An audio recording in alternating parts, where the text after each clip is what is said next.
আসসালামু আলাইকুম প্রিয় দর্শক, কেমন আছেন আপনারা? আশা করি ভালো আছেন। আমি ফরহাদউদ্দিন আহমেদ বে advocate appellate division, supreme court of Bangladesh. স্বাগত জানাচ্ছি আপনাদেরকে এভিডেন্স অ্যাক্টের ধারাবাহিক আলোচনার পঞ্চম পর্বে।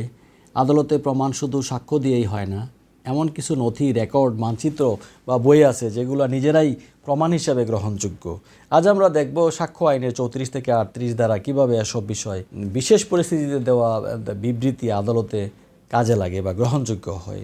সেকশন 34-এ যদি আমরা দেখি যে ব্যবসায়িক হিসাব, সেকশন 32 বলে যে কোনো প্রতিষ্ঠানের নিয়মিত ব্যবসায়িক হিসাব যদি প্রতিদিনের কাজ অনুযায়ী লেখা হয় আর সেখানে মামলার প্রাসঙ্গিক তথ্য থাকে, তা প্রমাণ হিসাবে ধরা যায়।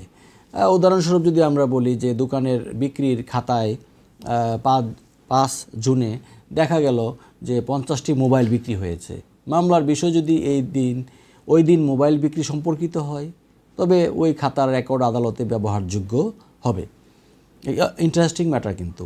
সেকশন 35 যদি আমরা দেখি যে সরকারি রেকর্ড, যদি কোনো সরকারি বা অফিসিয়াল বই, রেজিস্টার বা ডিজিটাল রেকর্ড যেটা দায়িত্বপ্রাপ্ত কর্তৃপক্ষ রক্ষা করে থাকে, তাতে মামলার মূল তথ্য থাকে, তাহলে সেই তথ্য নিজেই কিন্তু একটা প্রমাণ বা এভিডেন্স। উদাহরণস্বরূপ যদি আমরা বলি যে জন্ম মৃত্যু নিবন্ধন যে রেকর্ড আছে সেটি, আর ভূমি রেকর্ড, সরকারি গেজেটে প্রকাশিত নোটিশ ইত্যাদি। আর সেকশন 36 অফ এভিডেন্স অ্যাক্টে আমরা দেখি যে মানচিত্র, চার্ট বা পরিকল্পনা, সরকার অনুমোদিত মানচিত্র, চার্ট বা পরিকল্পনা যেখানে মামলার প্রাসঙ্গিক তথ্য আছে, আইন সেটিকে নিজেই প্রমাণ হিসাবে ধরে নেয়। উদাহরণস্বরূপ যদি আমরা বলি জমি বিরোধ মামলায় সার্ভে অফিসের মানচিত্র, এটা একটি হতে পারে। সেকশন 37 নিয়ে যদি আমরা দেখি যে সরকারি নথিতে থাকা তথ্য, অনেক সময় যদি কোনো সরকারি আইন, নোটিফিকেশন বা গেজেটে কোনো তথ্য উল্লেখ থাকে এবং সেই তথ্য মামলার সঙ্গে সম্পর্কিত হয়, তবে তা অবশ্যই প্রমাণযোগ্য। উদাহরণস্বরূপ যদি আমরা বলি যে পরিবেশ সুরক্ষা নোটিফিকেশনের কপি পরিবেশ দূষণ মামলায় গ্রহণযোগ্য বা প্রাসঙ্গিক। আর একটি বিষয় যে সেকশন 38 সাক্ষ্য আইনের বই এবং রায়ের প্রাসঙ্গিকতা।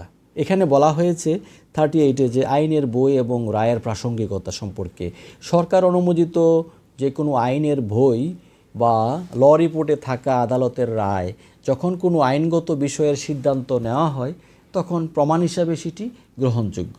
উদাহরণস্বরূপ যদি আমরা বলি যে সুপ্রিম কোর্টের রায় ল রিপোর্টে ছাপা হয়েছে, পরবর্তী মামলায় রেফারেন্স হিসেবে ব্যবহার করতে হবে, তাহলে দ্বারা আমরা যেটা জানলাম যে সেকশন 34 থেকে 38 আমাদেরকে বলে দেয় এইটাই যে ব্যবসায়িক হিসাব হচ্ছে, আবার আমি যদি একটু রিক্যাপ করি, ব্যবসায়িক হিসাব হচ্ছে সেকশন 34-এ, আর সরকারি রেকর্ড হচ্ছে সেকশন 35-এ, আর মানচিত্র বা পরিকল্পনা হচ্ছে সেকশন 36-এ, আর সরকারি নথির তথ্য হচ্ছে সেকশন 37, আর আইনের বই ও রায় হচ্ছে সেকশন 38।